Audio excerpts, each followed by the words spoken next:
بسم اللہ الرحمن الرحیم.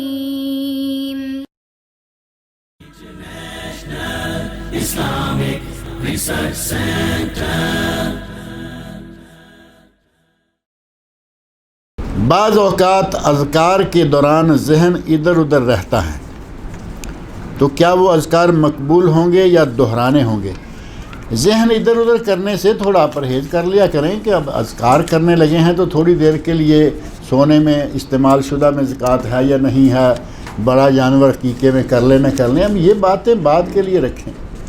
ان باتوں کو اذکار کے دوران میں آپ کریں گے تو پھر اذکار تو ظاہر ہے کہ ایسے ہوگا کہ آپ کی وہ گوٹی تو گر رہی ہے، دانہ تو گر رہے ہے، لیکن دل و دماغ میں وہ ذات نہیں ہے. اگر ایسا ہوگا تو وہ کیا قبول ہوگا؟ اذکار کریں تو اپنے آپ کو اللہ رب العزت کے سامنے گویا کہ آپ اللہ رب ذکر کس کا ہے؟ اللہ کا ہے، تو اللہ کا دل و دماغ پہ حاوی ہونا چاہیے. دل و دماغ میں کچھ اور ہو اور آپ وہ الفاظ یا دانے گراتے جا رہے ہیں.